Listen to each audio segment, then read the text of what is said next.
አብርሃም በእምነት ጸደቀ ማለቱ ሮሜ 4 ላይ በስራ አልጸደቀም ማለቱ ነው ወይ ነው ጥያቄው። እንዳታብራራ ነው ወይስ አይደለም ነው። አሁን ስላብራራ ማለት ነው። በስራ አይደለም በእምነት ጸደቀ ማለት ቆይ አዳምጥ። በስራ በማን ነው በእምነት ጸደቀ ማለቱ በስራ አልጸደቀም ማለት ነው? አዎ ትክክል። በስራ አይደለም፣ በስራ ጽድቅ አይገኝም። በስራ ጽድቅ አይገኝም። ለምን መሰለህ? ቆይ አንዴ ለምን መሰለህ አትበልና ትቀጥል እንጂ አይሰማም እንዴ? አጭር ነው የምፈልገው እያልኩ ለምን መሰለህ ብለህ ትቀጥላለህ። እንዴ እንትን አይደለም እባክህ፣ ጫጫታ አታድርግብኝ። እንደዛ ከሆነ አዎ በስራ አይጸደቅም ማለት ከሆነ በእምነት ጸደቀ ማለቱ በስራ አይጸደቅም ማለት ከሆነ ቁጥር ያዕቆብ ላይ ምን ይላል? ቁጥር 21 ላይ አባታችን አብርሃም ልጁን ይስሐቅን በመሰዊያው ባቀረበ ጊዜ በስራ እየጸደቀ አልነበረምን ይላል። ለምንድን ነው ታዲያ እዚህ ጋር መጥቶ በስራ የጸደቀ የሚለን? እዛ ጋር በስራ አይጸደቅም ብሎ እዚህ ጋር በስራ ይጸደቃል እያለን ነው። ምን ማለት ነው?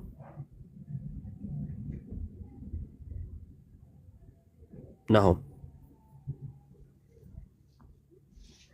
ሚዩት ላይ ነህ።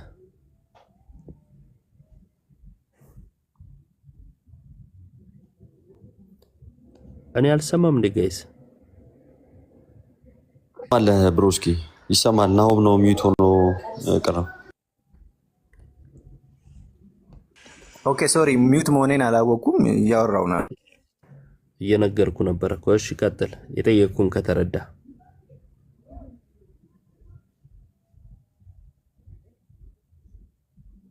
አሁንም ተቋርጠሃል። ሳያቀርብ ወይንም በስራ እምነቱን ሳያሳይ በፊት ዘፍጥረት ምዕራፍ 15 ላይ እግዚአብሔር ዘርህን እንደ ሰማይ ከዋክብት እንደ ምድር አሸዋ አበዛዋለሁ ባለው ጊዜ 15 ላይ እግዚአብሔር አብርሃም እግዚአብሔርን አመነ እምነቱም ጽድቅ ሆኖ ተቆጠረለት ይላል። በቃ አምኖ ጽድቅ እንደሆነ የተቆጠረለት ዘፍጥረት ምዕራፍ 15 ላይ ነው፣ ገና ይስሐቅ ሳይመጣ በፊት ነው። ግን በስራ የጸደቀ አይደለምንም የሚለው እግዚአብሔር ልጁን ይስሐቅን እንዲሰዋ በጠየቀው ጊዜ አብርሃም እውነተኛ እምነት እግዚአብሔር ላይ ሰራው። ሌላ መልካም ስራ እኮ አይደለም የሰራው፣ ልጁን ለመስዋዕትነት ነው ያቀረበው። ልጁን ለመስዋዕትነት ሲያቀርብ እምነቱ በስራ ተረጋገጠ። በስራ የጸደቀ አይደለምን የሚለው ያ ነው። እምነቱ በስራ አብርሃም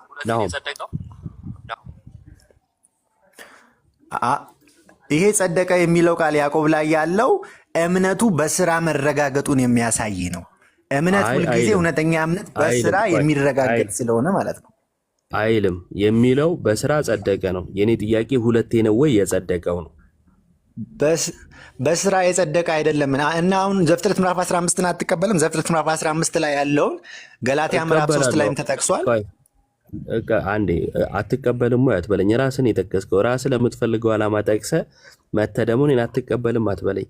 እኔ መጽሐፉን እቀበላለሁ በደንብ የራስህን ማብራሪያ ሰጥተህበት። ዘፍጥረት 15 ላይ አልጸደቀም አብርሃም? ልጠይቅህ እኔ ስማ እንዴ፣ የራስህን ማብራሪያ ሰጥተህ ከጥያቄው ከሸሸ በኋላ መጽሐፉን አትቀበልም ብለህ እንትን አትበለኝ። ጀጅ ለማድረግ አትሞክር። ጥያቄው አብርሃም በእምነት ጸድቋል፣ አዎ፣ በስራም ጸድቋል ይላል፣ አዎ። ነገር ግን ሁለቴ ነው ወይ የጸደቀው? ምክንያቱም ለያይተህ ስላስቀመጥከው ማለት ነው። ሁለቴ ነው ወይ የጸደቀው? የኔ ጥያቄ ሁለቴ ነው የጸደቀው ሳይሆን አሁን ያዕቆብ ያብራረዋል። አብርሃምም አመነ እምነቱም ጽድቅ ሆኖ ተቆጠረ የሚለው ቃል በዚህ ተፈጸመ። በስራ የጸደቀ አይደለምን የሚለው ያንን ነው የሚያሳየው። ስለዚህ በስራም በእምነትም ሁለቴ ነው ወይ የጸደቀው?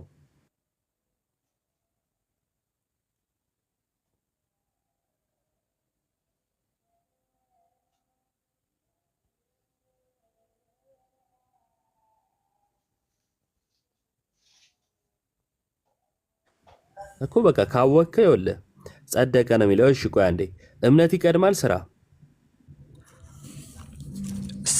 ስራ የመዳን ምክንያት አይደለም። እምነት ይቀድማል ስራ? የመዳን ምክንያት ነው። ይቀድማል ስራ? ስራ የእምነት ውጤት ነው። እምነት ነው የሚቀድመው። ጥያቄ ስማ። እሺ እምነት ነው የሚቀድመው። እምነት እሺ እምነት ይቀድማል። የሚቀድመው እምነት ከሆነ የሚከተለው ምንድነው? ስራ። በሚቀድመው እምነት ጸድቆ በሚከተለውም ስራ ጸድቋል። ስለዚህ ሁለት ነው የጸደቀው ነው። እምነት ይቀድማል። ስራ እምነትን የሚከተል ነገር ነው። ከእምነት በኋላ የሚመጣ ነገር ነው። ቆይ አንዴ እስቲ የኔ እንትን ብሏል እንዴ? ይቆያል እንዴ? እሱ ነው እየሰማህ አይደለም እዮባ። እሱ ጋር ነው መሰለኝ ስተት ያንተ በደንብ ይሰማል። ጫጫታ አደረገብኝ በጌታ ስም። የባሮክንም ሰምቻለሁ፣ የኢዮብን ግን እየሰማሁ አይደለም። እሺ ወጥተህ ትመለሳለህ? ይሰማኛል፣ አሁን ይሰማኛል። ይኸውልህ እሺ ለመረዳት አሁን የሰማኸው የኢዮባን ድምፅ ነው እና በደንብ ስማና ለጥያቄው ብቻ መልስ ስጥ ናሆሚ፣ ሰዓት እየገደልክብህ ስለሆነ። አዎ በአጭሩ ይኸውልህ ጥያቄውን ላስረዳህና እዛው ያዕቆብ ላይ አንድ ነጥብ አሳይሃለሁ። አብርሃም በሮሜ 4 መሰረት በእምነት ጸድቋል። በያዕቆብ መሰረት ደግሞ በስራ መጽደቁን ይናገራል። አሁን ያንተ ካልከኝ እኔን አስረዳሃለሁ። ግን በአንተ እምነት መሰረት አብርሃም በእምነት ለብቻ በስራም ለብቻ ሁለቴ ነው የጸደቀው ወይንስ ደግሞ እምነቱን በስራ በማሳየት ነው የጸደቀው? አሁን ግልጽ ነው? ይሰማኛል። ቀጥል። ና ውጣና ተመለስ። ይሰማኛል አልኩ። ይሰማኛል። ያን ሁሉ አውርቼ ቀጥላለኝ እና አሁን ላክ እንደገና ኔትወርክ ስለሆነ ማለት ነው። እሺ ኢንቫይት አድርጌያለሁ ናሆሚ። ኔትወርክ ዋዛ ነው፣ ለዛ ነው። እሺ አሁን ይሰማሃል?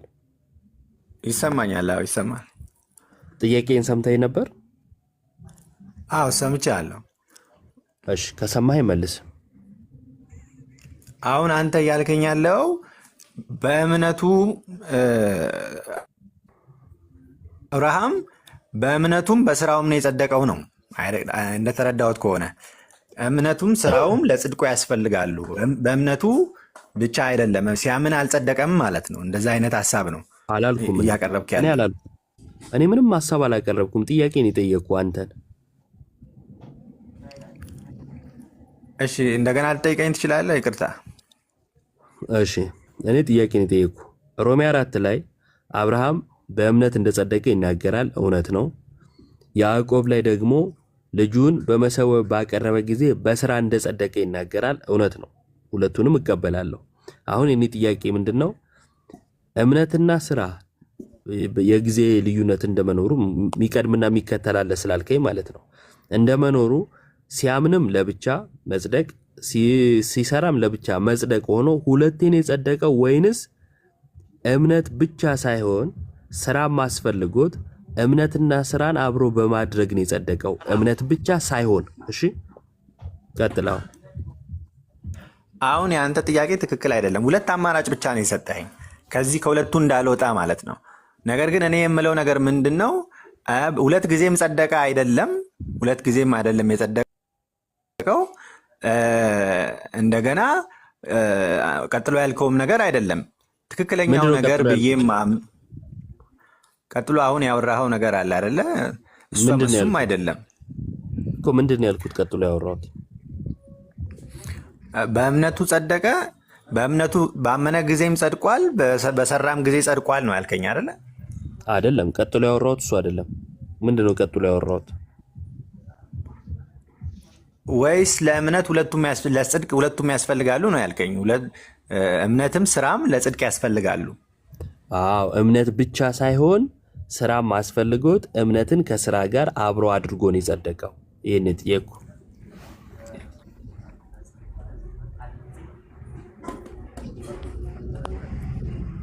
እሺ ቀጥል። አዎ የኔ እምነት ይሄ አይደለም። የኔ እምነት ከሁለቱም የተለየ ነው።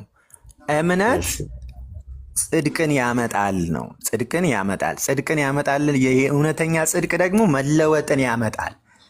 መጽሐፍ ቅዱስ እናንተ የእውነትን ቃል ይኸውም የመዳናችሁን ወንጌል ሰምታችሁ በክርስቶስም አምናችሁ በተስፋው መንፈስ በመንፈስ ቅዱስ ታተማችሁ ይላል።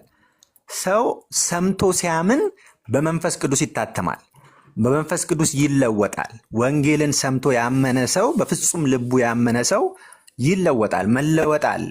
ያ መለወጥ ነው ስራን የሚያመጣው። እውነተኛ መለወጥ ያለው ሰው ስራ ሊሰራ ይችላል። ስራን ሊፈጽም ግዴታው ነው። በቃ ያመጣል፣ ስራን ያመጣል። እምነት ስራን ማምጣቱ አይቀርም፣ መስራቱ። እውነት ለመናገር ስለዚህ አሁን ስራ የማይሰሩትን እምነት አለኝ እያሉ ስራ የሌላቸውን ሰዎች ሊገስጽ ነው። ናሆም አንዴ እውነት ለመናገር ያወራሁትን ምኑንም አልተረዳኸው፣ ምኑንም ማለት ነው። ወይም ደግሞ መመለስ አትፈልግም። ሰው በእምነቱ ወይም አምኖ ወደ መጣበት ነገር ሲመጣ፣ ለምሳሌ አንድ ሰው ከአህዛብነት ወደ ክርስትና ሲመጣ አምኖ ተጠምቆ ወደ ቤተክርስቲያን ይጨመራል። ከዛ ደግሞ ፍሬ እያፈራ ይኖራል። ይሄ አሁን ለምሳሌ የኛ እምነት ነው። የኔ ጥያቄ ግን አንደኛ ስፔሲፊክ አብርሃም ላይ ነው፣ ሁለተኛ የተጻፈው ላይ ነው። አብርሃም ልጁን ይስሐቅን ባቀረበ ጊዜ በስራ ጸደቀ ተብሎ ተጽፏል እያልኩ በስራ ጸደቀ የሚለው ላለመንካት ትሽከረከራለህ። በእምነት ጸድቋል፣ ከዛ ወደ ስራ ይመጣል ትላለህ ማለት ነው። እና ፖይንቱን ሆን ብለህ ትሸሸዋለህ። ለማንኛውም እዚህ ጋር አንዴ ላስቁምና ቆይ አንዴ ከቁጥር 20 ልጀምር። አንተ ከንቱ ሰው እምነት ከስራ ተለይቶ የሞተ መሆኑን ልታውቅ ትወዳለህን? ይላል። እምነት ከስራ ከተለየ የሚሞት ከሆነ የማይሞት እምነት እንዲኖረን ከምን መነጠል የለበትም? ያወራ ከሆነ ከምን መነጠል የለበትም? በጣም ተቆራርጦብኛል። እስኪ እንደገና ያልከኝ አልተሰማህም? አሁን ይሰማኛል። እሺ ስማኛ እንዴ። እንደዚህ ይላል ቁጥር 20 ላይ አንተ ከንቱ ሰው እምነት ከስራ ተለይቶ የሞተ መሆኑን ልታውቅ ትወዳለህን? ይላል። ስለዚህ እምነቱ የሞተ እንዳይሆን ከምን መነጠል የለበትም? ከስራ መነጠል የለበትም። እሺ ከስራ ካልተነጠለ እምነት ብቻውን ነው ሊባል ይችላል? ካልተነጠለ ብቻውን ነው ሊባል ይችላል? ያመጣል ነው። አሁን እኮ መጽሐፍ ቅዱስን ሙሉውን ነው ማመን ብቻውን ነው ይባላል ወይ ነው ጥያቄው? ካልተነጠለ ያዕቆብ ብቻ አይደለም መጽሐፍ ቅዱስ የያዕቆብ መልእክት ብቻ አይደለም። እሱን አልጠየቅኩም እኔ። እምነት አልጠየቀኝም፣ ግን ሀሳቡን ለማሳየት ስላለብኝ ካልጠየቅኩ አትመልሳ። የጠየቅኩን ትተህ ያልጠየቅኩን በማውራት እንዴት እንግባባለን? አረዳድህ ልክ ስላልሆነ እኮ ነው። የተረዳህበት መንገድ ልክ አይደለም። አንተ የተረዳህበት መንገድ ልክ አይደለም። ትመልሰኛለህ። አሁን የኔን ጥያቄ መልስ። መጀመሪያ ካልተነጠለ ብቻውን ነው ሊባል ይችላል ወይ? ካልተነጠለ ማለት እዚህ ጋር ያዕቆብ ሊያስተምር የፈለገውን ትምህርት መረዳት ያስፈልጋል። ያዕቆብ ሊያስተምር የፈለገው ነገር እምነት ሁልጊዜ ስራ ያመጣል። በእንደዚህ አላሳልፍም። ይኸውልህ ወዳጄ የፈለገውን ጽፏል። ከተጻፈው አልፈ ሊል የፈለገው ብላ አትንገረኝ። ሊል የፈለገውን ስላለ ማለት ነው። ጥያቄው እምነት ከስራ ከተነጠለ የሞተ ስለሚሆን እንዳይሞት ከምን መነጠል የለበትም ስል ከስራ አልከኝ። ካልተነጠለ ብቻውን ነው ሊባል ይችላል ብዬ ስጠይቅ አትመልስም። መልስ በቀጥታ። ካልተነጠለ ለምንድን ነው መጽሐፍ ቅዱስ ከስራ አይደለም የሚለው ታዲያ? ለምንድን ነው ኤፌሶን ላይ ከስራ አይደለም ጸጋው በእምነት አድኗቸዋል ማንም እንዳይመካ ከስራ አይደለም ለምን ይላል ታዲያ መጽሐፍ ቅዱስ? ይሄው እመልሳለሁ። ልትመልስልኝ ትችላለህ? እመልሳለሁ። ይሄው አንዴ ግን የኔን መልስልኝ እንዳረሰው ስለምፈልግ ማለት ነው። እምነት ከስራ እኔ እኮ እየመለስኩልህ ነው። አዳምጥ። ካልተነጠለ እምነት ከስራ ካልተነጠለ ብቻውን ነው ሊባል ይችላል። እቺን ከመለስክ ውይይቱ ስለሚያበቃ ነው። አንተም ሆን ብለህ የምትሽከረከረው እኔም ደግሞ ማላልፍ አካሄዱ ስለገባኝ ነው። ታች ያላችሁም በዚህ መልኩ እንድትረዱ ትፈልጋለሁ እና አጉል እንዳይመስላችሁ ማለት ነው። ያዕቆብ ከጻፈው ዓላማ ይህን ጥያቄ ልመልስልህ የምችለው ያዕቆብ መልእክቱን ከጻፈበት ዓላማ አንጻር ነው። ያዕቆብ መልእክቱ ሙሉ መልስ ነው ልመልስልህ የምችለው። አንዴ ስማ። ካልተነጠለ ያልተነጠለ ነገር ብቻ ሊባል ይችላል ወይ ነው የኔ ጥያቄ። እምነት ስራን ያመጣል። ትክክል ነው። እምነት ከስራ በፍጹም መድኃኒዓለምን አላስኬድም። ካልተነጠለ ብቻውን ነው ሊባል ይችላል ወይ? መልስ። እምነት አሁን እኮ ይኸውልህ የእኔ ወንድም አንተ ልትለኝ የፈለግከው እምነትና ልል አልፈለግኩም። እስከ መጨረሻው መዳናችንን አናውቅም ነው። እስከ መጨረሻው ድረስ ሰው መጽደቁን ሊያውቅ አይችልም። ለምን? ስራ የሚቀጥል ስለሆነ ቀጣይነት ናሆም እረፍ። ያልተባልከውን አታውራ። ጊዜ ስጠኛ እንዳስረዳ፣ እኔም እንዳብራራ ጊዜ ስጠኝ። ቆይ አንዴ። አንደኛ ያላልኩትን እንዲህ ማለት ፈልገ ነው አትበለኝ።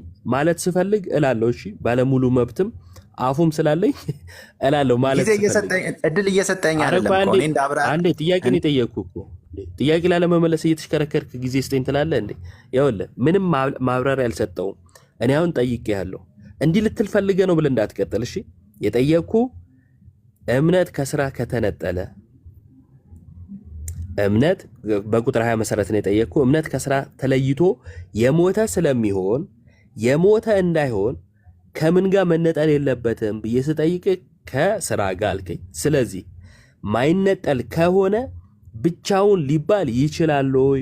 ይሄ 5ኛ ጊዜ ነው እየጠየቅኩ ያለሁት። ካልተነጠለ ብቻ ሊባል ይችላል ወይ? ካልተነጠለ ብቻ ሊባል ይችላል ወይ? ይሄው ነው ጥያቄ። ትመልሳለህ ወይስ አትመልስም? ብቻውን ሊባል ይችላል። 4 ነጥብ። እምነት ብቻውን ሊባል ይችላል። ሰውንም የሚያጸድቀው እምነት ብቻውን ነው። እምነት ብቻውን ነው። እምነት ስራ አያመጣም ወይስ ያመጣል የሚለው ጥያቄ ሲመጣ ሳይነጠል ነው ወይ? እየሰማ ሳይነጠል ኖ እምነት ብቻውን ሰው በስራው አይደለም የሚድነው። ሳይነጠል ነው ወይ? ሳይነጠል ማለት አየ መርሳት የምትፈልጋት ፖይንት እኮ እሷ ስለሆነች ነው። እምነት ይኸውልህ ከስራ አይነጠልም። ለምን? ከተነጠለ የሞተ ስለሚሆን ተባባልን። ስለዚህ እምነት ስራ እንደ እናት ነው። ስራን ይዞ ነው ያለው። እምነት ስራ በውስጡ አለው። አንዴ ወዳጄ ውስጡ አለው። እሺ አብርሃም ባመነበት ሰዓት ጸደቀ ሲባል እያስወራኸኝ አይደለም። ምንም ለምንድን ነው መሰለ ፖይንቷን ትተዋታለህ። እኔ ፈለኳት ፖይንት እኮ ቁንጽል ሐሳብ ነው ያለው። አሁን አንተ ቁንጽል ሐሳብ ይዘህ በቃ ለመሄድ ነው እየፈለክ ያለው። አይደለም ምንም የመረዳት ፍላጎት ስለሌለ መልእክቱን እንመልከተው። ሙሉ ኤፌሶንንም ሮሜንም እመን ተቀበል። ሮሜ ኤፌሶን ላይ ያለ ስራ ነው የሚለው። አንዴ ላሳይ የፈለኩት ነጥብ ምንድነው? ከዛ ትቀጥላለሽ። አንዴ ጠብቀኝ። ድርቅና ስለሆነ በቃ ለኔም ያሰለቸኛል፣ አይደለም ለሌላው ማለት ነው። ይኸውላችሁ እምነት ከስራ ሲለይ እምነት የሞተ ይሆናል።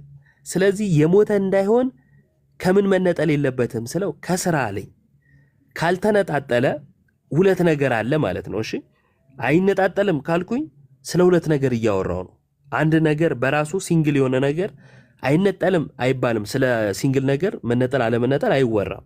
ስለዚህ ስለምን ነገር ነው የተወራው? አለመነጠል የተወራው ስለ 2 ነገር ነው። 2 ነገር ከሆነ ደግሞ ብቻ ተብሎ እንዴት ይገለጻል ነው ጥያቄው። ገብቷችኋል? ለምሳሌ እኔና ባሮክ አንነጣጠልም ካልኩኝ ከዛን ኢዮብ ብቻ እንዴት ይባላል? አስቀድሞ ሁለታችን አንነጣጠልም። ምክንያቱስ ከተነጣጠልን አንዳችን ስለምንሞት ማለት ነው። እየገባችሁ ነው ታች ያላችሁት፣ በተለይ ከቤተክርስቲያን ውጭ ያላችሁ ዝም ብሎ የድገፋ ነገር ምናምን የቲፎዞ ነገር እንዳይሆንባችሁ ሐሳቤ እንድትረዱት ስለፈለግኩ ነው። ትልቅም ትምህርት ስለሆነ ነው የያዕቆብ መልእክት። ስለዚህ ከሁለት አንዳችን በመነጠላችን ምንሞት ከሆነ ያልሞተ ሰው ስለሆነ ሚድነው ወይም ባልሞተ እምነት ስለሆነ ምንድነው ሁለታችን ባለመነጣጠላችን ብቻ ተብሎ አንዱን ብቻ እንዴት ይጠራል ነበር የኔ ጥያቄ። ሊመልስ ፈቃደኛ አይደለም ወይም አልተረዳውም ብለን እንለፈው። እሺ ከዛን ቅድም የጠየቀኝ ጥያቄ ስላለ እሱን መልስልሃለሁ፣ አላረሳሳህም። ምን የሚለው ነው የጠየቀኝ? ኤፌሶን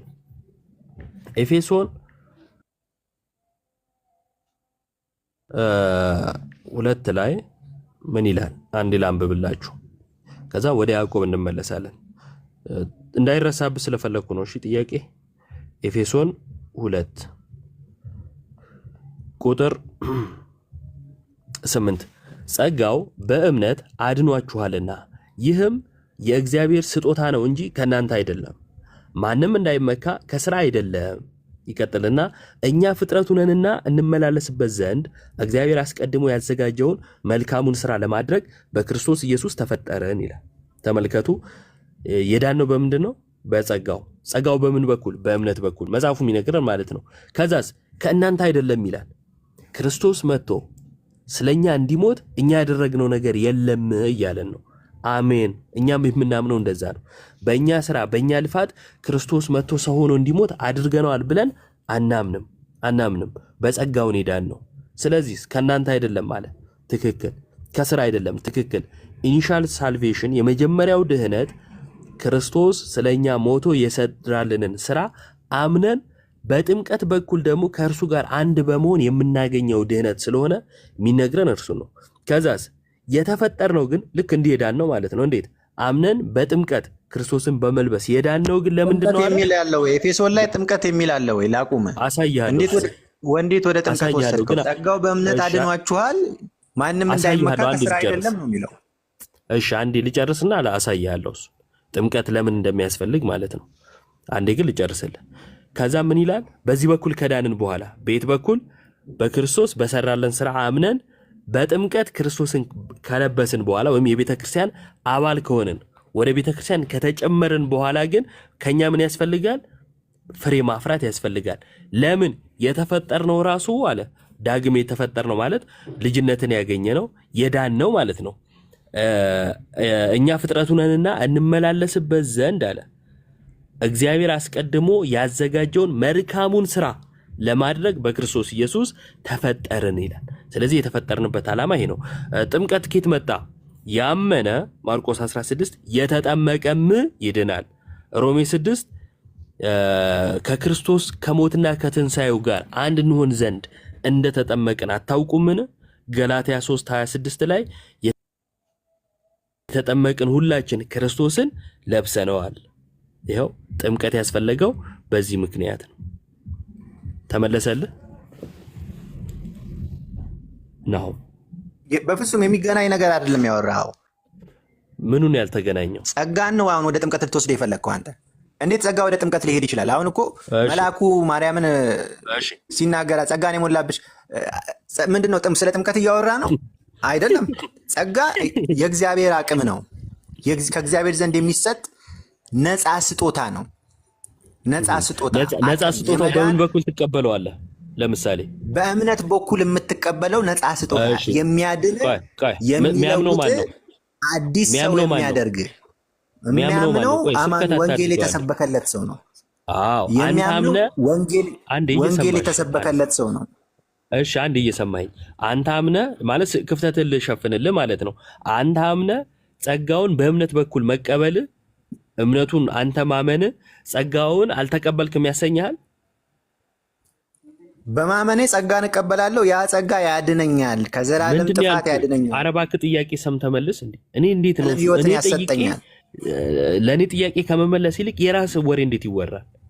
ጥያቄው አንተ አምነህ በእምነት በኩል ጸጋን መቀበልህ አንተ አምነሃልና ጸጋን በምንድን ነው ጸጋን አልተቀበልክም ያስብልብሃል ወይ ነው ጥያቄ። ያስብላል ወይስ አያስብልም? አንተ ማመንህ እንዴት ያስብላል?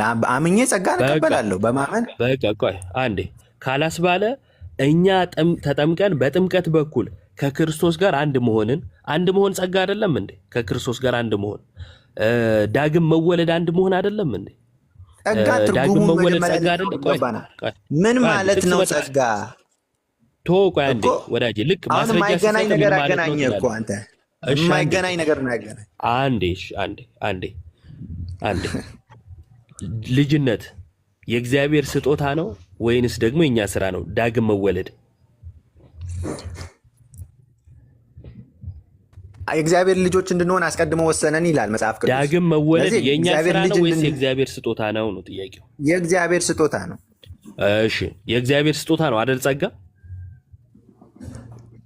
የእግዚአብሔር ስጦታ ነው። ቴንክ ዩ። ዳግም መወለድን መጽሐፍ ቅዱስ በምን ታገኛላችሁ ነው የሚለን? በእምነት። እሺ ማስረጃ እስቲ ዮሐንስ ወንጌል ምዕራፍ 1። እሺ ዮሐንስ ወንጌል ምዕራፍ 1 ቁጥር ስንት? ከቁጥር 11 ጀምሮ ያለውንም ከቁጥር 11 ጀምሮ።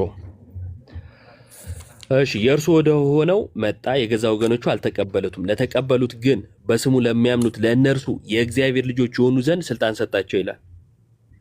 ቀጥለው ዳግም መወለድ እንዲህ ነው ይላል። ቀጥለው እሺ እነርሱም ከእግዚአብሔር ተወለዱ እንጂ ከደም ወይም ከስጋ ፈቃድ ወይም ከወንድ ፈቃድ አልተወለዱም። ዳግም መወለድ እንዲህ ነው ይላል። እኮ ስለ ዳዊት እያወራ እኮ ነው። ተወለዱ እንጂ እነርሱም ከእግዚአብሔር ተወለዱ እንጂ እነማ ያመኑ ክርስቶስን የተቀበሉ ከእግዚአብሔር ተወለዱ። ለተቀበሉት ግን በስሙ ለሚያምኑት ተቀብለው በስሙ ያመኑ ከእግዚአብሔር ተወልደዋል። እሺ፣ ትክክል የሚለው ምንድን ነው? ከታች የተቀበሉትን ሲናገር እነርሱ ከእግዚአብሔር ተወለዱ የተባሉት እነርሱ የተባሉት አስቀድመው የተቀበሉት ናቸው። የተቀበሉት ግን ልጅ የመሆን ስልጣን ተሰጣቸው ይላል። ግን እንዴት ነው ልጅነትን የሚያገኙት? ቆይ በመወለዳቸው ምክንያት አምነው በመወለዳቸው ምክንያት 4 ነጥብ እዛው ጋር የተጻፈ ነው። ከጥቅሱ አትሽሽ። አንደኛ እንደዚህ አይነት አማርኛ እንዳትጠቀም፣ አትሽሽ ምናምን እንዳትጠቀም ማለት ነው። ከሆነ እኔም በዛው መልኩ ስለምቀጥል ራሴው እያሳየው ሸሻ አትሸሽ ምናምን አይነት ነገር ልንባባል ስለማይገባ ማለት ነው። አንደኛ የሚለው ምንድን ነው? ልጆች የሆኑ ዘንድ ስልጣን ተሰጣቸው ነው። ልጅነትን ግን እነሱ እንዴት ያገኙታል ነው። እንዴት የሚለውን መጽሐፍ ቅዱስ ማብራሪያ አለው። እዚሁ ዮሐንስ ወንጌል ላይ ምዕራፍ 1 ላይ ነበርን አይደለ? 2 ምዕራፍ ዞር ስንል ወይም ስንገልጥ ምንን ያሳየናል የሚለውን እዚሁ ላይ ነው ማሳየ። ከዛን ታብራራለህ። እንደዚህ ይላል፣ ኢየሱስም መለሰ እንዲህ ሲል እውነት እውነት እልሃለሁ ሰው ከውሃና ከመንፈስ ካልተወለደ በቀር ከምንና ከምን ከውሃና ከመንፈስ ካልተወለደ በቀር ወደ እግዚአብሔር መንግሥት ሊገባ አይችልም ማለት። ዮሐንስ 1 ላይ ልጅነትን የማግኘት ስልጣን ተሰጥቷቸዋል። ለማ ለተቀበሉት። እነሱ ማን ናቸው? የገዛ ወገኖቹ። አየህ፣ ከላይ ጀምሮ ወደ ገዛ ወገኖቹ መጣ። የገዛ ወገኖቹ ግን ምን አላሉ? አልተቀበሉትም። ለተቀበሉት ግን አለ። አየህ፣ ክርስቶስን ስለመቀበል ነገረ። ለተቀበሉት ግን ልጆች የሆኑ ዘንድ ስልጣን ተሰጥቷቸዋል። የተሰጣቸው ነገር በስሙ ለሚያምኑት። ትክክል። እነርሱም ከእግዚአብሔር ተወለዱ። ስለዚህ በእምነት ነው መወለድ ማለት ነው። ይሄን ማመን ይኸው። አይ አይደለም፣ ስለ መወለድማ እዚህ ጋር ተናግሯል። በእምነት ነው የሚለውን እየተቃወምኩ ግን አይደለም። ቆይ አንዴ ተረዳኝ። በእምነት መወለድ የለም እያልኩ አይደለም። እምነት ብቻ ብለህ ግን ጥምቀትን የምታወጣ ከሆነ ከውሃና ከመንፈስ ካልተወለደ በቀር አየህ፣ ለመወለድ ምንና ምን ያስፈልገዋል? ሰው ውሃና መንፈስ። ታምናለህ? እነዚህ ውሃ ምንድን ነው? ይኸው ውሃ ይላል መጽሐፉ። ውሃ ጥምቀት ነው ልትለኝ ነው? ሌላ ነገር አለው? ምን ማስረጃ አለ ውሃ ጥምቀት ለመሆኑ? ውሃ ማለቱ ነው። በሌላ ስፍራ ላይ ጥምቀት ለመወለድ እንደማያስፈልግ የተጻፈበት አለ። እኔ ውሃ የእግዚአብሔር ቃል እንደሆነ ነው ማምነው። ውሃ የእግዚአብሔር ቃል ዮሐንስ ቆይ አንዴ ተመልከት። ውሃ የሚለው የእግዚአብሔር ቃል ነው አልክ። መጽሐፉ ግን ምንድን ነው የሚለው? ውሃ የሚለው የዮሐንስ ወንጌል የእግዚአብሔር ቃል ማለቱ ነው የሚለው ማብራሪያ ከየት ነው ያመጣው? የዮሐንስ ወንጌልን የጠየቁ።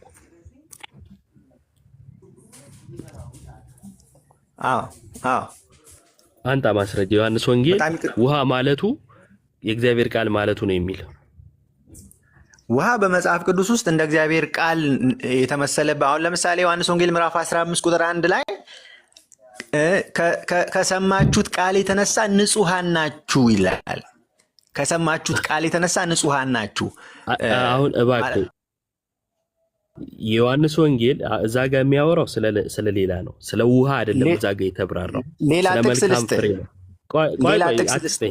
አትስጠኝ። አንዴ ማለት እዚህም እዛም መሮጥ እንደሆነ ራሱ አሁን የጠቀስከው ራሱ ማሳያ ነው። ዮሐንስ ወንጌል 15 የሚያወራው ፍሬ ስለማፍራት ነው። ከግንዱ የተነሳ ፍሬ ታፈራላችሁ፣ ስለሰማችሁ ቃል አሁን ንጹሐን ናችሁ እያለ ነው የሚቀጥለው። ቁጥር 1 ሳይሆን ቁጥር 3 የጠቀስከው አሁን። ለማንኛውም ግን እኔ የጠየቅኩ ዮሐንስ ወንጌል ምዕራፍ 3 ውሃ ያለው ውሃ ማለቱ የእግዚአብሔር ቃል ማለቱ ነው የሚለውን ማብራሪያ ከየት አመጣህ ነው። የዮሐንስ ወንጌል ምዕራፍ 3 ቁጥር 5 ውሃ ማለቱ የእግዚአብሔር ቃል ማለቱ ነው የሚለውን ማብራሪያ ከየት አመጣህ ነው ጥያቄው። የእግዚአብሔር ቃል ዳግመኛ የተወለድንበት እንደሆነ ታምናለህ? የዮሐንስ ወንጌል ምዕራፍ ለመጨረሻ ጊዜ እሺ፣ ዮሐንስ ወንጌል ምዕራፍ 3 ቁጥር 5 ውሃ ማለቱ የእግዚአብሔር ቃል ማለቱ ነው የሚለውን ማብራሪያ ከየት አመጣህ? በሌሎች የመጽሐፍ ቅዱስ ክፍሎች ላይ በእግዚአብሔር ቃል እንደተወለድን ተጽፏል። በእግዚአብሔር ቃል። እሺ ያኛው ሌላው ያልከው ማለት ነው የዮሐንስ ወንጌል ማብራሪያ ነው። ሌላ ያልከው መጽሐፍ ያው ጴጥሮስን የጠቀስክልኝ መጽሐፍ ቅዱስን እኮ መጽሐፍ ቅዱስን ከመጽሐፍ ቅዱስ ጋር አስተያይተን የዮሐንስ ወንጌል ማብራሪያ ነው ወይ ጥያቄው? አዎ ማብራሪያ ነው። በእግዚአብሔር ቃል ዳግመኛ እንድትወለድ ነው። አውጣው።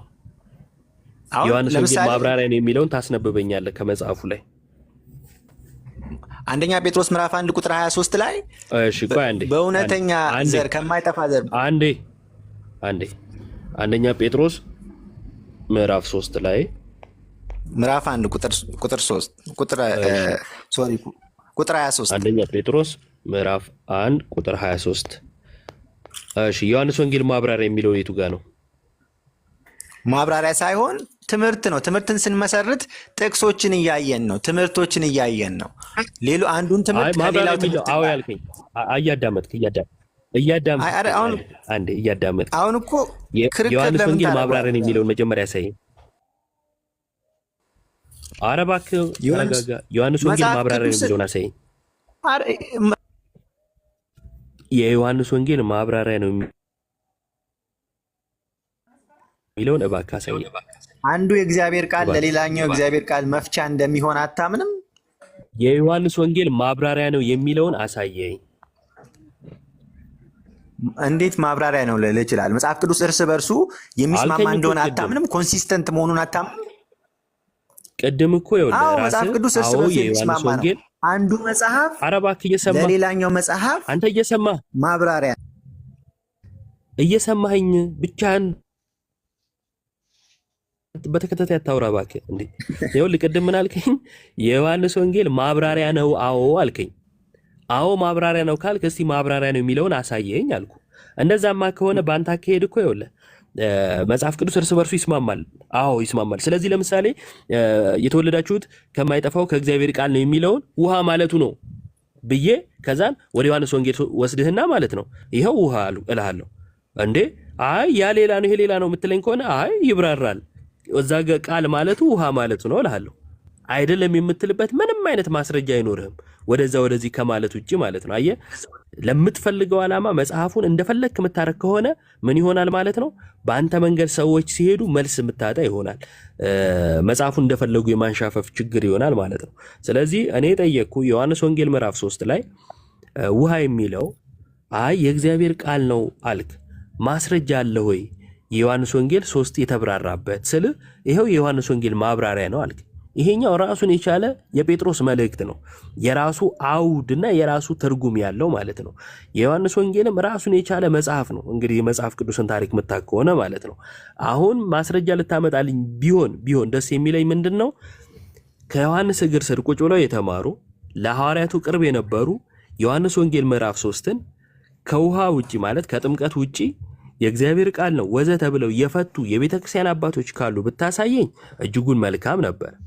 አሁን ግን በምትፈልገው ዓላማ ከዛም ከዚህም ጥቅስ አዋጥተህ እንደዚህ የምታመጣ ከሆነ ምን ይሆናል መሰለህ? እንድትረዳው ማለት ነው፣ ለክርክርም ሳይሆን ለምሳሌ ሙስሊሞቹ ወይም ኦል ጂሰሶች የመሳሰሉት ስላሴን የማይቀበሉ ሁሉ ማለት ነው ጥቅስ ያዋጡና ይሄው እንዲህ ማለቱ ነው። ለምሳሌ በአብ ወልድ መንፈስ ቅዱስ ስም አጥምቁ የሚለው ስሞች ሳይሆን ስም ማለቱ የአብ የወልድ የመንፈስ ቅዱስ ስም ኢየሱስ ነው። ስለዚህ 3 አካል የለም አንድ አካል ነው እሱም ኢየሱስ ነው ይላሉ ኦል ጂሰስ። አየህ ጥቅሱን አዋጡትና ለሚፈልጉት ዓላማ አዋሉት። ይህንን በምንድን ነው የምትመልሰው? ያንተ አካሄድ እንደዛ ስለሆነ ማለት ነው። እየተረዳኸኝ ነው ወዳጄ? አይደለም እኮ የኔ አካሄድ እንደዛ አይደለም። አንተም እኮ ውሃ ጥምቀት ነው ለሚለው ጥቅስ ልታመጣልኝ አትችልም። ውሃ ይላል እንጂ ጥምቀት አይደለም። አመጣለሁ ውሃ ለሚለው በውሃ የሚደረገው ይሄው ቆይ ውሃ ጥምቀት ነው የሚለውን በምን ታመጣለኝ? ይሄው እሺ በጣም ጥሩ። ውሃው የሚለው ጥምቀት መሆኑን በምን ልታሳየን ትችላለህ? ጥሩ ጥያቄ። አንደኛ ከጌታ ቃል የተነሳ ምን አለ? ውሃ የሚለውን በጥምቀት ሲፈታ ማለት ነው። የማቴዎስ ወንጌል ምዕራፍ 28 ላይ በአብ በወልድ በመንፈስ ቅዱስ ስም እያጠመቃችሁ ደቀ መዛሙርቴ አድርጓቸዋል። ስለዚህ በውሃ መጠመቅ ሐዋርያቱ የታዘዙት ነው። ማርቆስ 16 ላይ ያመነ የተጠመቀ ይድናል። አሁን የማይገናኝ ነገር እኮ እያገናኘ ነው። አንተ ማትፈልገው ሲሆን ሁሉ አይገናኝም አይደለ? አይደለም ውሃ ለደቀመዝመጥምቀት እሺ ቆይ አንዴ ቆይ ውሃ ብሎ ውሃ አይደለም እያልክ ያለው አንተ ነህ። ውሃ ብሎ ውሃ ነው እያልኩ ያለው ከሞቱና ከትንሳኤው ጋር መተባበር። ቆይ አንዴ ወዳጄ ውሃ ብሎ ውሃ አይደለም እያልክ ያለህ እኮ አንተ ነህ። ውሃ ብሎ አዎ ውሃ ነው ያልኩት እኔ ነኝ። አየህ ለቀጥተኛ ቃሉ ሌላ ትርጉም የሰጠኸው አንተ ነህ ተብሎ የተጻፈው የቱ ጋ ነው? ጥምቀት ስለ ጥምቀት ሮሜ ምዕራፍ 6 ላይ ያ ሁሉ ንባብ ሲያነብ ጳውሎስ የቱ ጋ ነው ጥምቀት ለዳግም ልደት ያስፈልጋል፣ ካልተጠመቃችሁ ዳግመኛ አትወለድ ወይንም ተጠምቃችሁ ነው ዳግመኛ የተወለዳችሁት የሚል ንባብ የምታገኘው የቱ ጋ ነው መጽሐፍ ቅዱስ ውስጥ? ጥምቀት ዓላማው ለደቀ መዝሙርነት ነው፣ እቀበላለሁ። እያጠመቃችሁ ቆይ እዛው አሳይሃለሁ። ቆይ አንዴ እዛው አሳይሃለሁ። አስቀድሞ ግን የሁላችሁ ዮሐንስ ወንጌል ምዕራፍ 3ን የቤተ ክርስቲያን አባቶች ሁሉም የሚስማሙት ማለት ነው። በዛ ላይ ትርጓሜ የጻፉ አባቶች ሁሉም የሚስማሙት ከውሃና ከመንፈስ የሚለው ጥምቀት ነው። ያ ጥምቀት ደግሞ ሐዋርያቱ ያመኑትን ምን እናድርግ ያሉትን ተጠመቁ የኃጢአት ስርየት ታገኛላችሁ ያሉትን ማለት ነው። ስለዚህ ማንም ወዳጃችን የውሃ ጥምቀት አይደለም የሚል ከቤተ ክርስቲያን አባት ሊያሳየን አይችልም። እኛ ግን መጽሐፉን ራሱ በቅብብሎች ከአባቶች እንደመቀበላችን ትርጉሙንም በዚሁ መልኩ እናሳያለን ማለት ነው። ከውሃና ከመንፈስ የሚለው ጥምቀትን ያሳያል። ከዛን ራስ አሁን ምን ጠቀስክ? ራስህ ሮሜን ጠቀስክልኝ። ሮሜ 6 ላይ ማለት ነው ለዳግም ውልደት መሆኑን ይሄው ይናገራል። እኛ እናምናለን። ውሃ ቢልም ውሃ አይደለም ብሎ ኢየሱስ ውሃ የሚለውን ምንድነው ቃል ማለት ከብዶት ውሃ ብሎ ገለጸ አይነት ነገር ማለት። ከዛ እኔ ትርጉሙን አወቅኩት አይነት ነገር የሚሆነው ለአንተ ነው። እንደዚህ ይላል፣ እንግዲህ ምን እንላለን? ጸጋ እንዲበዛ በኃጢአት ጸንተን እንኑርን? አይደለም። ለኃጢአት የሞትን እኛ ወደፊት እንዴት አድርገን በእርሱ እንኖራለን? ወይስ ከክርስቶስ ኢየሱስ ጋር አንድ እንሆን ዘንድ የተጠመቅን ሁላችን ከሞቱ ጋር አንድ እንሆን ዘንድ እንደተጠመቅን አታውቁምን? እንግዲህ ክርስቶስ በአብ ክብር ከሙታን እንደተነሳ እኛም እንዲሁ በአዲስ ሕይወት እንድንመላለስ ከሞቱ ጋር አንድ እንሆን ዘንድ በጥምቀት ከእርሱ ጋር ተቀበርን ይላል። በአዲስ ሕይወት መመላለስ ዳግም መወለድ ነው አይደለም? አሁን እኮ ጥምቀት የሚያሳየውን ነገር ነው ያስተማርከኝ እዚህ ጋር የተናገርከው። በአዲስ ሕይወት መመላለስ ዳግም መወለድ ነው ወይስ አይደለም? እንዴት ከዳግም መወለድ ጋር አሁን እኮ በአዲስ ሕይወት ቆይ አንዴ ዳግም አለመወለድ አሮጌው ማንነት ነው አይደል? ዳግም ሳትወለድ ያለ አሮጌው ማንነት ነው አይደል? አይደለም? ማንም በክርስቶስ ቢሆን አዲስ ፍጥረት ነው ይላል። ይሄንን ታምናለህ? ማንም በክርስቶስ ቢሆን አልጠየኩም። ኧረ እባክህ አንተ የምታውቃቸውን ጥቅሶች ዝም ብለህ አትወርውር፣ ርዕስ ጠብቅ እንጂ። አዲስ ሕይወት መመላለስ አዲስ ዳግም መወለድ ነው ወይ ብዬ ስል ቆይ አንዴ ቆይ ስላልተረዳኝ ከሆነ ማለት ነው። ይኸውልህ በአዲስ ሕይወት መመላለስ ዳግም መወለድ ነው ወይ ብዬ ስል አንገራገርክ። ስለዚህ እንዲህ ላድርግልህ፣ በአዲስ ሕይወት አለመመላለስ አሮጌውን ማንነት መያዝ ነው አይደል? አዎ። እሺ በጣም ጥሩ፣ በደንብ እየተረዳኝ ስማኝ። እሺ በአዲስ ሕይወት አለመመላለስ በአሮጌው ማንነት መኖር ነው ወይም አሮጌውን ማንነት መያዝ ነው። አሮጌውን ማንነት ጥለን ክርስቶስን መልበስ ዳግም መወለድ ነው ወይንም ደግሞ ክርስቶሳዊ መሆን ነው አይደለ? አዎ በአዲስ ሕይወት መመላለስ ክርስቶሳዊ መሆን ነው። ክርስቶሳዊ የምትሆነው ከክርስቶስ ስትወለድ ነው ወይስ ሳትወለድ?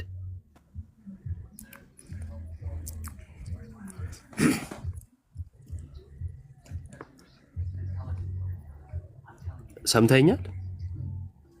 አሁን የተናገርከውን አልሰማሁም፣ ድምፅ ተቆራርጠዋል። እሺ ምንድነው ያልኩ? በአዲስ ሕይወት መመላለስ ዳግም ሳትወለድ ነው ወይስ ዳግም ተወልደ? ዳግም ተወልደ የሚመጣ ውጤት ነው አዲስ ሕይወት መመላለስ። ጥምቀት ደግሞ ያንን የምታውጅበት ነው። እሺ የምታውጅበትን ታሳየኛለሽ። እሺ ዳግም ተወልደህ ነው በአዲስ ሕይወት የምትመላለሰው። ዳግም በተወለድክና በአዲስ ሕይወት በተመላለስክ መሃል የጊዜ ልዩነት አለ? አሁን እኮ ወደ ኋላ እያስታወሳቸው ነው። እነዚህ ሰዎች ረስተውት ነበር ለምን እንደተጠመቁ። አረባ ክበላት እንዲህ ምን አይነት ሰው ነው? በጌታ ስም ሮሜ ሙሉ የሆነ ቦታ ደርሰህ ትመለሳለህ ወደኋላ። አረባ ክተውሱን መልእክቱን ነው የምናየው።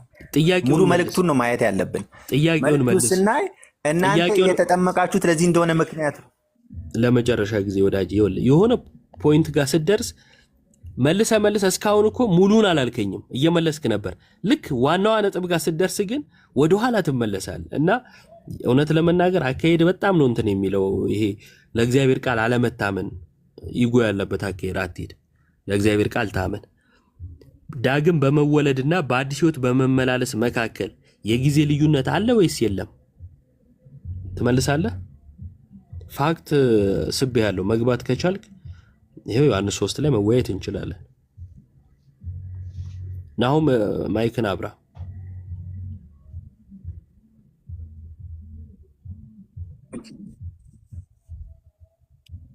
ምንድነው የጠየቅኩ? ምንድነው የጠየቅኩ? ምንድነው የጠየቅኩ?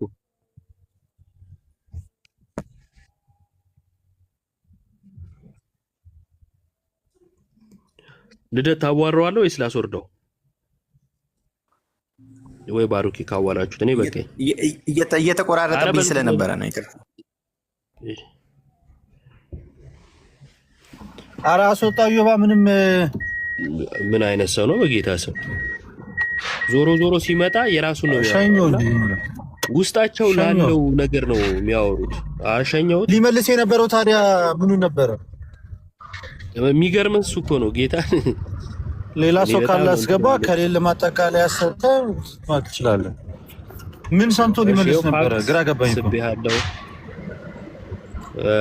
እንትኑ ያው ድርቅናው አካሄዱ ስለገባ አብሬ ተጫዋጫኩና እኔ ራሱ አደከመኝ። ማርያምን አካሄዱ ምንድነው? የሆነ ነጥብ ታነሳለህ፣ ከዛን ግን ሌሎች ነገሮች ሌሎች ጥቅሶችን በመወርወር ዋናውን ነጥብ መሸሽ ነው። ምንድነው? አስቀድሞ ዮሐንስ ወንጌል ምዕራፍ 3 ዮሐንስ ወንጌል ምዕራፍ 3 ላይ ሰው ዳግመኛ ከውሃና ከመንፈስ ካልተወለደ በቀር አለ ወደ እግዚአብሔር መንግስት ሊገባ አይችልም አለ። ስለዚህ ወደ እግዚአብሔር መንግስት ለመግባት ዳግም መወለድ ያስፈልጋል። ከምንና ከምን? ከውሃና ከመንፈስ። ውሃ ያለው አይ ውሃ አይደለም የእግዚአብሔር ቃል ነው። ማን ያለው? ማን ነው እንደዛ ያለ?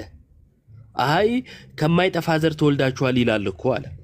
ከማይጠፋ ዘር ተወልዳችኋል የሚለው የጴጥሮስ መልእክት ራሱን የቻለ መጽሐፍ ነው እንጂ ዮሐንስ ወንጌል ማብራሪያ አይደለም። ውሃ ማለቱ ቃሉ ማለቱ ነው የሚል ትርጉም እኮ አይደለም የሚሰጠው። የተወለድንበትን ዘሩን ነው የሚነግረን። አዎ ከማይጠፋ ዘር ነው፣ ከእግዚአብሔር ነው የተወለድ ነው። እሱ ነው የሚነግረን፣ መወለጃውን አይደለም። መወለጃው ዮሐንስ 3 ላይ ነው ያለው። አንድምታችን እንደውም ምን ይላል? አስቀድሞ 3 ላይ ሰው ዳግመኛ ካልተወለደ የእግዚአብሔርን መንግስት ሊያይ አይችልም ብሎት ነበርና ከዛን ወደ እናቱ ማህፀን ዳግም ገብቶ ምናምን የሚል መረዳት ያዘ ኒቆዲሞስ። ከዛስ አስቀድሞ መወለጃውን አልነገረውምና መወለጃውን ምን ብሎ ቀጠለ? ዮሐንስ ቁጥር 5 ላይ 3:5 ላይ ማለት ነው። ሰው ዳግመኛ ቁጥር 3 ላይ ያላለውን ጨመረለት። ምን አለ? ከውሃና ከመንፈስ ካልተወለደ በቀር ብሎ መወለጃውን ነገረው ይላል። መወለጃው ምንድነው? ከውሃና ከመንፈስ። ታዲያ ምዕራፍ 1 ላይ ምንድነው የሚለው? ወደ ገዛ ወገኖቹ መጣ፣ የገዛ ወገኖቹ ግን አልተቀበሉትም አለና ለተቀበሉት ግን አለ ምንድነው መቀበል? መቀበል ራሱ ምንድነው? አንድ መሆን ሳይሆን ማመን ብቻ ነው አይደለም። ስትቀበል አንድ መሆንን ከክርስቶስ ከሞትና ከትንሣኤው ጋር አንድ መሆንን አብረ ነው የምትቀበለው። ክርስቶስን መልበስ አብረ ነው የምትቀበለው። ስለዚህ ምን አለ? በጠቅላላው ለተቀበሉት በስሙ ለሚያምኑት ተነፍገው የነበረውን ልጅነትን ሰጥቷቸዋል። ስለዚህ ልጅ የመሆንን ስልጣን ሰጣቸው ብሎ ተናገረ ማለት ነው። ከዮሐንስ 3 ጋር ይጋጫል? አይጋጭም። ዮሐንስ 3ን ትቶ አንድ ላይ ከዛ ደግሞ 15 ላይ የሚያዘልል ምንም ነገር የለም ማለት ነው። በተረጋጋ መንፈስ የእግዚአብሔርን ሐሳብ መረዳት ቢቻል ጥሩ ነው። ከዛ ቀድም የነበረውን ላስታውሳችሁ ብዬ ነው ስለ አብርሃም መጽደቅ እምነት ብቻ የሚለውን ለማሳየት ነው። ባይዘው እዚህ የደረስ ነው። አብርሃም በእምነት ጸደቀ ይላል። በእምነት ጸደቀ ማለቱ በእምነት ብቻ ማለቱ ነው አለ። ሮሜ 4ን ጠቅሶ ማለቱ አይደለም ከስራ አይደለም አብርሃም የጸደቀው ብሎናል። ሮሜ 4 ምን ማለቱ ነው? ከመገረዝ አይደለም፣ የኦሪት ሕግ ከመጠበቁ አይደለም እያለን ነው። አይደለም። ምክንያቱም በብሉይ ኪዳን ስራ የነበረው ምንድነው? ግርዘት፣ የሙሴን ሕግ መጠበቅ ነበረ። ይህንን በመጠበቅ እንድናለን ብለው ስለሚያምኑ ጭምር ነበረ በሐዲስ ኪዳን በሐዋርያት ስራ ላይ በስፋት እንደተነገረው እነዚህ አህዛቦች ሲመለሱ አይሁዳውያኑ ጥያቄ ይፈጥርባቸው የነበረው ማለት ነው። ጥያቄ ይፈጥርባቸው የነበረው ከዚህ የተነሳ ነው፣ ጴጥሮስንም ጨምሮ ማለት ነው። ስለዚህ ምን እያልን ነው? አብርሃም ልጁን ይስሐቅን በመሰዊያው ባቀረበ ጊዜ በስራ የጸደቀ አልነበረምን የሚለው የያዕቆብ መልእክት የታመነ ነው። ስለዚህ አብርሃም እንዴት ጸደቀ? ልጁን ይስሐቅን በመሰዊያው ባቀረበ ጊዜ አምኖ ነው ሳያምን? አምኖ ሁለቱን አብሮ ያደርግ ነበረ ነው የሚለው መጽሐፍ። አያችሁ፣ ቅድም ያልመለስኩለት ወይንም ደግሞ የራሴን ያላብራራሁት ማለት ነው። ጠይቆኝ አይደለም ግን የእኛን እምነት ያላብራራሁት እሱ ነበረ። እሱን ብቻ ላንብብላችሁ። ያዕቆብ 2 ላይ እንደዚህ ይላል። ግልጹ ማብራሪያ እዛው ጋር ስለተቀመጠ ማለት ነው። ከቁጥር 21 ጀምሮ አባታችን አብርሃም ልጁን ይስሐቅን በመሰዊያው ባቀረበ ጊዜ በስራ የጸደቀ አልነበረምን ይላል። መልስ ያለው ነው፣ ጸድቋል ማለት ነው። እምነትን ከስራ ጋር ተመልከቱ፣ አብሮ ያደርግ እንደነበረ። ስለዚህ እምነት ከምን ጋር አብሮ ይደረጋል? ከስራ ጋር። እምነትን ከስራ ጋር አብሮ ያደርጋል። በስራም እምነት እንደተፈጸመ፣ እምነት ራሱ የተፈጸመው በምንድን ነው? በስራ። እምነትን በስራ እንደተፈጸመ ትመለከታለህን?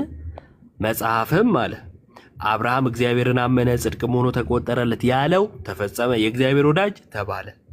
ሰው በእምነት ብቻ ሳይሆን በስራ እንዲጸድቅ ታያላችሁ። ሌላ ምሳሌ ይጨምራል። ጋለሞታይቱ ረዓብ ደግሞ መልእክተኞችን ተቀብላ በሌላ መንገድ በሰደደቻቸው ጊዜ በስራ አልጸደቀችምን? ጸድቃለች። ከዛስ ከነፍስ የተለየ ስጋ የሞተ እንደሆነ እንዲሁ ደግሞ ከስራ የተለየ እምነት ደግሞ የሞተ ነው ይላል። አሁን ቅድም ጠይቄው ያልመለሰልኝን ነገር ላስታውሳችሁና እምነት ብቻ የሚያበቃበትን ነገር አንዱ ማሳያ እንደሚሆን እንትን ብለን እናበቃለን። የሚገባ ሰው ካለ አስገባለሁ። እሺ አስገብቻለሁ። ስቤያለሁ፣ ተቀበል። ምን አልን? እምነት ከስራ ከተነጠለ የሞተ ነው። እምነታችን የሞተ እንዳይሆን ከምን መነጠል የለበትም? ከስራ። እሺ ካልተነጠለ ሁለት ነገር ነው ማለት ነው አይደል? አለመነጠል አብሮ ምናምን የሚነገሩት ነገሮች ለሁለት አካላት እንጂ ወይም ለሁለት ነገሮች እንጂ ለአንድ ነጠላ ነገር አይደለም። ስለዚህ እምነት ከስራ ከተነጠለ የሞተ ነው። የሞተ እንዳይሆን አይነጠልም። ካልተነጠለ አንዱን ብቻ ማለት ይቻላል ወይ ነበር ይሄን ጥያቄ። ብቻ ማለት ይቻላል አንዱን ነገር ነጠለ ነው ብቻ ካልን አይነጠልም ያለውን አከሸፍ ነው ማለት ነው፣ ወይም ነጠል ነው ማለት ነው። ስለዚህ ብቻ በዚህ ይፈርሳል ማለት ነው። እሺ ወንድማችን እንኳን ደህና መጣ። እንዴት ናችሁ? ኢዮብ ዘሚካኤል እና ልደት እንዴት ናችሁ? ሰላም ናችሁ?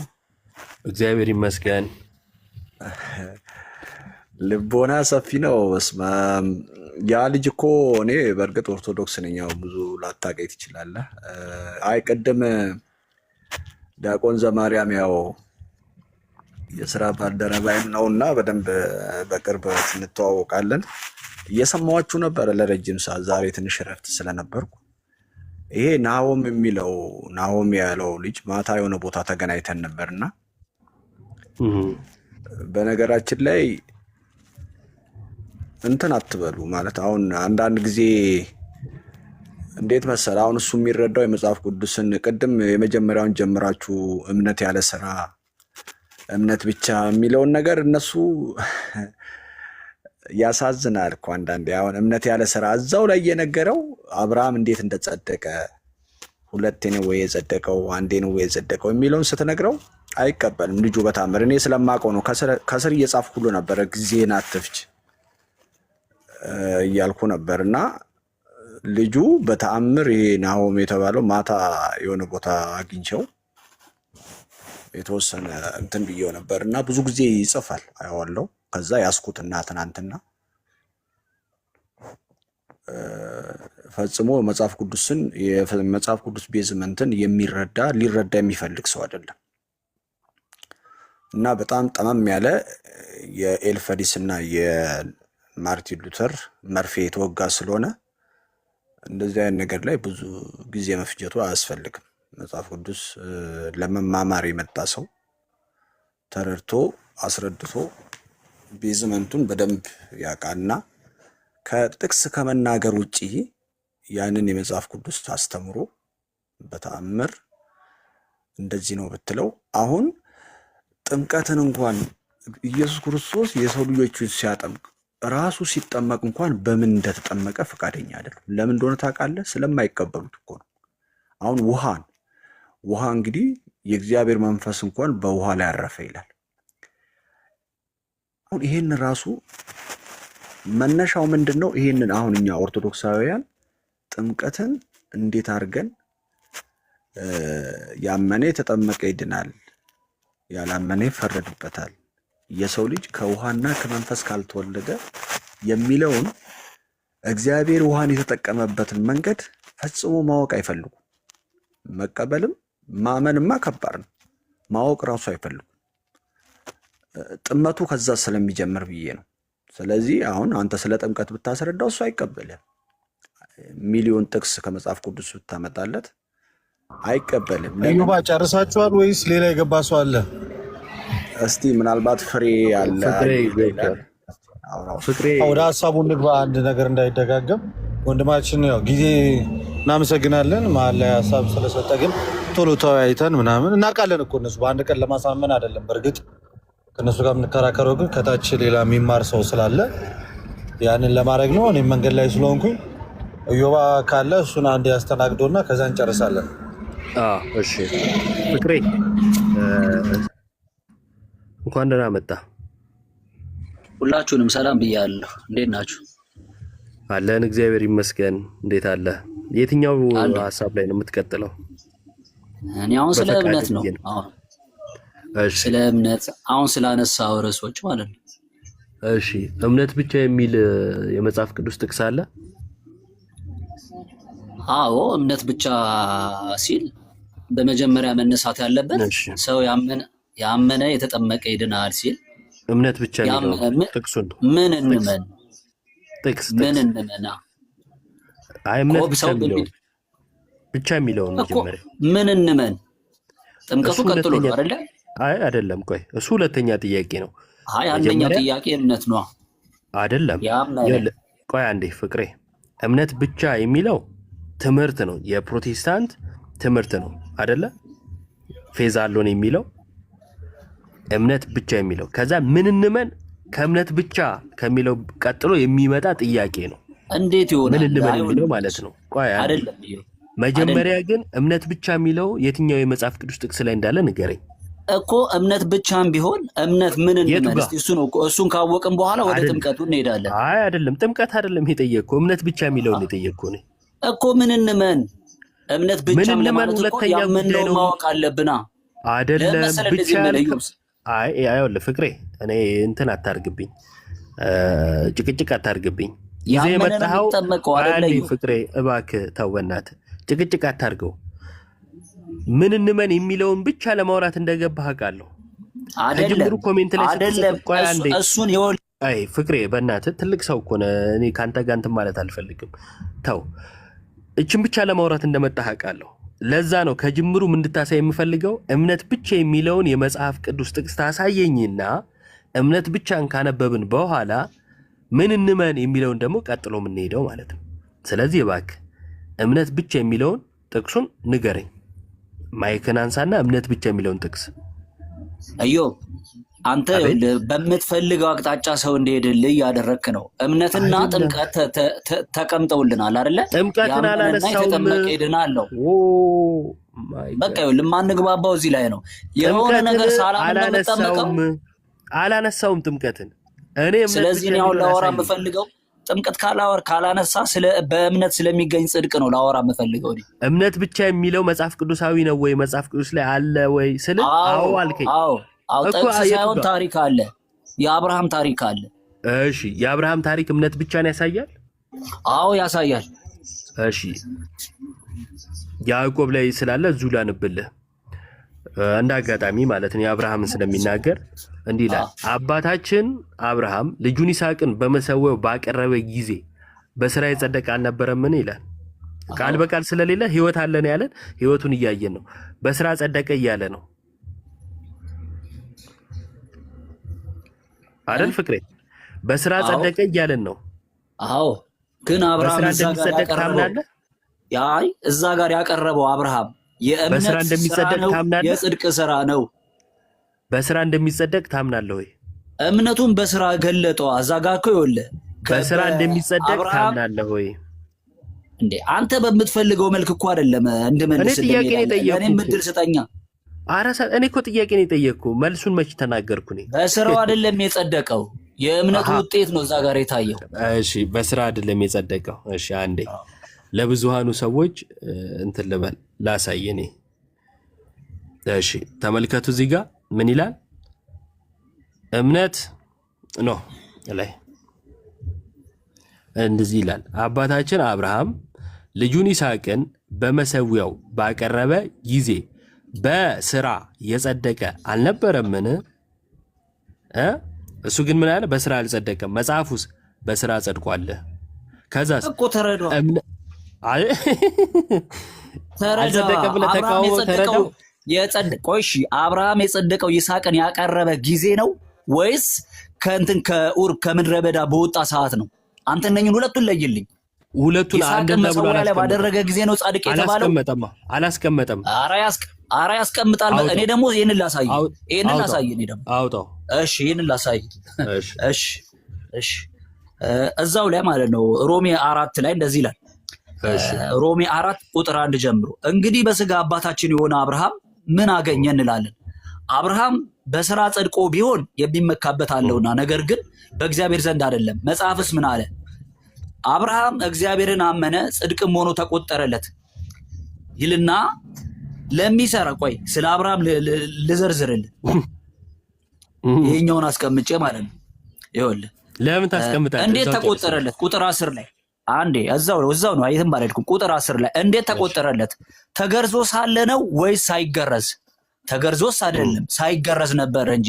አብርሃም እኮ የመገረዝን ኪዳን እኮ የተቀበለው ገና ከምድረ በዳ ከማን ነው? ከኡር ከአባቶቹ ጋር ከነሎጥ ጋር እያለ እኮ የወጣ ሳ ነው የመገረዝን ኪዳን የተቀበለው እንጂ እዚህ ጋር ይስሐቅን በመሰዊያ ላይ ያቀረበ ጊዜ አይደለም። ይስሐቅ በመሰዊያ ላይ ስለዚህ በግርዘት አይደለም ማለት ነው መጽደቁ አይደል? ኧረ እባክህ ይኸውልህ ኢዮብ አንተ የምትፈልግ ይኸውልህ ልክ ነህ እኮ አንተም አንድ ሳይድ ይዘህ አትሂድ። መጽሐፉን ምን ይላል የሚለውን አንብበው። ተገርዞ ሳለ ነው ጽድቅ ሆኖ የተቆጠረለት ሲለው ፍቅሬ አንደኛ ተረጋጋ። አብርሃም ሳይገረዝ ነው ጽድቅ ሆኖ የተቆጠረለት። እሺ ፍቅሬ ይሄንኑ ነበር የጠየቅኩ እኮ ግን ተቆጣኸኝና ሌላ ነገር አስመሰልከው እንጂ አሁን የመለስከውን ነበር የጠየቅኩ። ተገርዞ ነው ወይ ሳይገረዝ ስለ ይኸው ሳይገረዝ ነበር አልከኝ። በቃ አጭሩ መልስ ይሄ ነውና ተረጋጋ። እሺ ተረጋግተህ አውራኝ። ሳይገረዝ ነው። እሺ ቀጥል። ስለዚህ አብርሃም የመገረዝን ኪዳን የተቀበለው የቱ ጋር ነው ስንል ገና እዛ ጋር ነው። ገና ይስሐቅ ሳይወለድ እስማኤል ሳይወለድ ሳራ ሳትወልድ ነው። አሁን ደግሞ እያወራን ያለው መጽሐፍ ቅዱስ የቱ ጋር ነው? የመጨረሻው ሰዓት ላይ ይስሐቅን በመሰዊያ ላይ ያቀረበ ሰዓት ምንድን ነው? እምነቱን በስራ እየገለጠው ነው የሚሄደው። እምነትና ስራ አይነጣጠሉ። አንድ ሰው አመነ የሚባለው የተነገረውን ስለዚህ ስንት የጸደቀ አንዴ ነው የጸደቀው። ታዲያ ለምንድን ነው በስራ ጸደቀ የሚለው? አብርሃም ኢዮብ አብርሃም ይስሐቅን በመሰዊያ ላይ ሳቀርብ የእምነቱን ስራ ነው እንጂ ያሳየው የጽድቅ ስራ አይደለም የሰራው። እሺ የእምነት ስራ ነው የጽድቅ ስራ የሰጠው በ70 ዓመቱ በመጨረሻው ሰዓት አልነበረ? ፍቅሬ እሺ የእምነት ስራና የጽድቅ ስራ የሚለያዩበትና አንድ የሚሆኑበት አጋጣሚ አለ? እንዴት? አዎ የእምነት ስራ ነው እንጂ የጽድቅ ስራ አይደለም አልከኝ። እሺ የእምነትና የጽድቅ ስራ ልዩነታቸውን በመጽሐፍ ቅዱስ በጥቅስ አሳየ። ይሄንንም ማሳያለሁ። የእንትናን ማን ነው የአቤልና የቃየልን መስዋዕት ማንበብ አይቆይ መስዋዕቱ ይቆየንና የእምነትና የጽድቅ ስራ ልዩነትን እኮ እነኝን ልዩነቶች ማቅረብ እንችላለን። ሁለቱም መስዋዕት እኮ አቅርበው የእምነትና የጽድቅ ስራ ልዩነቱን የእምነት ስራ ይሄ ነው፣ የጽድቅ ስራ ይሄ ነው ያለበት ልዩነቱን እዚህ ጋር ማየት ትችላለህ። ሁለቱም መስዋዕት አቀረቡ። ፍቅሬ እንደዛ አይደለም እኮ ይኸውልህ፣ ለሰው ስታስረዳ አንተ የተረዳኸውን እሱን ተረዱኝ ሳይሆን ማስረጃ ነው። ምክንያቱም ይሄ ውይይት ነው። በማስረጃ የጽድቅ ስራ ይሄ ነው፣ የእምነት ስራ ይሄ ነው የሚለው አሁን እዚህ ጋር በቃ ካለ ጥቅሱን ትሰጠኛለህ። እኔም አቀርብልህ ያው መጽሐፍ ቅዱስ እንዳለ ሮሜ 11 ላይ ስለ እምነት አባቶች ይናገራል። ሁሉም የእምነት ስራና የጽድቅ ስራ ልዩነትን ጥያቄ የእምነት ስራ ይሄ ነው። ይኸውልህ የእምነት ስራ ምንድን ነው ስትለኝ እግዚአብሔር የእምነት ስራና የጽድቅ ስራ ልዩነት ነው ጥያቄው። የጽድቅ ስራ ማለት ምን ማለት ነው? ልዩነት አለው አልከኝ አይደል? አትጠይቀኝ። እኔ ሰው ሰርቶ ሳይሆን የሚጸድቀው ዘግቶታል መጽሐፍ ቅዱስ። ሰው ሰርቶ ሳይሆን የሚጸድቀው በእምነት ነው። ጥቅስ ለምን የእምነት ስራና የጽድቅ ስራ ልዩነት? የጽድቅ ስራ ማለት በእግዚአብሔር ፊት የምታስቆጥረው የጽድቅ ስራ ማለት ነው። ፍቅሬ ወንድማችን ጥቅስ የለኝም እኔ። ጥቅስ የለህም? ቴንኪው። እሺ ጥቅስ ከሌለ አሁን ደግሞ እንመለስ። እምነትን ከስራ ጋር አብሮ ያደርግ ነበረ አለ። በስራም እምነት እንደተፈጸመ ትመለከታለህን አለ። ይሄ አብርሃም እምነትን ከስራ ጋር አብሮ ያደርግ ነበረ፣ በስራም እምነት ተፈጸመ። አስቀድሞ ግን ቁጥር 21 ላይ በስራ ጸድቋል ብሎናል። ይሄ በስራ መጽደቅ አባታችን አብርሃም ልጁን ይስሐቅን በመሰዊያው ባቀረበ ጊዜ በስራ የጸደቀ አልነበረምን ብሎ በስራ መጽደቁ ነገረን። ቁጥር 22 ላይ እምነትን ከስራ ጋር አብሮ ያደርግ እንደነበረ በስራም እምነት እንደተፈጸመም ነገረን። ስለዚህ እኔ ጥያቄ አብርሃም ስንት የጸደቀ? አይ እዮብ እኔ ነኝ ጥያቄ ያለኝ። አሁን አንተ በስራ ጸደቀ ብለኸኛል። ጥያቄ ያለኝ እኔ ነኝ። አይ የኔም ጥያቄ ነበር እኮ እኔ ጻድቅ ተብሎ ጻድቅ የተባለው ልጁን መሰዊያ ላይ ያቀረበ ሰዓት ነው ፍቅሬ? ወይ ሁለቴ ነው ወይ ስንቴ ነው የጸደቀ የሚለው መልስልኝ። አንዴ ከሆነ ለምንድን ነው እሱ? ተመልከት፣ አብርሃም አስቀድሞ ከግርዘቱም በፊት ጸድቋል ተብሏል ሮሜ 4 ላይ አይደለ? ሳይገረዝ ብሎ ማለት ነው። ልጁን ይስሐቅን የሰዋው ደግሞ በኋላ ነው። መሀል ላይ ሰፊ የጊዜ ልዩነት አለ። ለምንድን ነው ልጁን ይስሐቅን ባቀረበ ጊዜ ጸደቀ የተባለው ታዲያ? በሰው ፊት ነው። ይሄ በሰው ፊት በሰው ዘንድ የሚታይ ስራ ወይም የእምነቱ ምላሽ ምላሽ የሆነ የቱ ጋር ነው ታዲያ የጸደቀው? አብርሃም እዚህ ጋር የጸደቀውን የምታሳየን ጥቅስ ላይ በሰው ዘንድ የሚለውን አንጣ። ከሁለቱ ጋር ይጋጭባል። በሰው ዘንድ የሚለውን አንጣ ፍቅሬ። አንተ አሁን ለመረዳት አይደለም የምትፈልገው፣ ለመከራከር ነው። የትኛው ይቀድማል? ከመገረዝ በፊትና ልጁን ይስሐቅን ባቀረበ ጊዜ የትኛው ይቀድማል? ፍቅሬ በሰው ዘንድ የሚለውን አንጣ። እንግዲህ እንደዚህ ብዬ ነው የምመርቅህ። እንደ እምነትህ አንተ በሰው ዘንድ የሚለውን ጥቅሱን አንጣ። ምረቃ ላይ ገባህ ጥቅስ ሲጠፋ ግድ የለም። ይኸውልህ አብርሃም እዚህ ጋር አይደለም ጻድቅ የተባለው መጽሐፍ ጋር ትጋጫለህ። በሰው ዘንድ የሚለው ትጋጫለህ።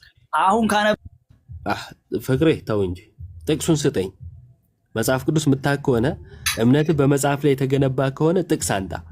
የመሰለኝ ጥቅስ በማጋጨት እግዚአብሔርን መቼም አትደርስበትም። እሺ ምንም አልልህም። እታች ሆነ ስማ። አስቀድሞ ፕሮቴስታንት ጥቅስ ሲቸገር እንደማየት የሚያስደስት ነገር የለም። ይገርማል። ስማ ልመርቅህ አለኝ መጨረሻ ላይ ጥቅስ ሲጠፋ ቃሉን ሲያጠፋ ከባድ ነው። ከቅድም ጀምሮ ጥቅስ የለውም። በነገራችን ላይ በየመሃሉ ጥቅስ የለኝም ነው የሚለው። ለማንኛውም በዚህ እንደምድም ምንድነው እሱ አብርሃም ልጁን ይስሐቅን በመሰዊያ ባቀረበ ጊዜ ጸድቋል ተብሏል። ሮሜ ላይ ደግሞ ከመገረዙ በፊት ጸድቋል ተብሏል። እዛው ጋር ግን ከስራ አይደለም የሚለው ከመገረዙ በፊት ብሎ የለ። ስለዚህ ስለ ግርዘት ነው አለ። ከስራ አይደለም የሚለው ስለ ግርዘት የተወራ እንጂ ስለ መልካም ስራ የተወራ አይደለም። ራሱ ወንድማችንን ባመጣልን ንባብ መሰረት ማለት ነው። ከዛን ግን ታዲያ እንዴት ነው አብርሃም በእምነት ጸደቀ ተባለ? እዚህ ጋር ልጁን ይስሐቅን በመሰዊያ ባቀረበ ጊዜ ጸደቀ ተባለ። አይጋጭም ወይ? አይጋጭም። ለምን? ራሱ መጽሐፉ ምን ብሎናል? እምነትን ከስራ ጋር አብሮ ያደርግ እንደነበረ። ስለዚህ የአብርሃም እምነት አስቀድሞ ከምን ጋር ያለ ነው? ከስራ ጋር ያለ ነው። በስራም እምነት እንደተፈጸመ። እምነቱ ራሱ የሚፈጸመው በምንድን ነው? በስራ። በህይወቱ ሁሉ ይህን ሲመሰክር የኖረ ሰው ነው። በነገራችን ላይ አብርሃም ማለት ነው እንግዳ በመቀበል የሚታወቅ ደግ አባት ነው። ስለዚህ እምነቱ ራሱ ከስራ ጋር ያለ ነው። የሞተ እምነት አይደለም። እንደ ፕሮቴስታንቶች የሞተ እምነት የለውም። የአብርሃም እምነት የክርስቲያን እምነት ነው። ምን አይነት እምነት? ከስራ ጋር የሆነ እምነት ነው። ከዛስ መጽሐፍም አብርሃም እግዚአብሔርን አመነ ጽድቅ መሆኑ ተቆጠረለት ያለው ተፈጸመ፣ ፍጻሜ ያገኘው በዚህ ነው እያለ ነው። ይጋጫል አለ። አይጋጭም። ይኸው እዚሁ ጋር ነግሮናል። ጨርሶ ማንበብ ማንን ገደለ ወዳጄ? ጨርሰ ብታነበው እኮ እዚሁ መልስ አለ። ስለዚህ ምን አለ? እምነትን ከስራ ጋር አብሮ ያደርግ ነበረ። ከዛስ አብርሃም እግዚአብሔርን አመነ ጽድቅ መሆኑ ተቆጠረለት ያለው ተፈጸመ፣ የእግዚአብሔርም ወዳጅ ተባለ። ሰው በእምነት ብቻ ሳይሆን በስራ እንዲጸድቅ ታያላችሁ። ይኸው እኛ አየን፣ እናንተ ግን አታዩም። ለምን? ተጋርዶባችኋል። መጽሐፉ ተጋርዶባችኋል። ራሳችሁ አስቀድሞ የእግዚአብሔርን ቃል ምን ስላደረጋችሁ ለምትፈልጉት ዓላማ ስላንሻፈፋችሁት ማለት ነው። እና እሱ ሊል የገባው ሌላ ነገር ነበረ። ሌላ ነገር ሲቆየው ድርቅና ሆነበት ማለት ነው። ጫጫታ ሆነ። አይ ቲንክ የሚያንጫጩ ሰዎች ሆነው ገብተው ማለት ነው፣ መረዳት ስላከበዳቸው። ለማንኛውም ስለነበረን ቆይታ እናመሰግናለን። ኦቦሌሶ ቃልዮት ያሰማለን። እግዚአብሔር ይስጥልን። ደህና ዋሉ።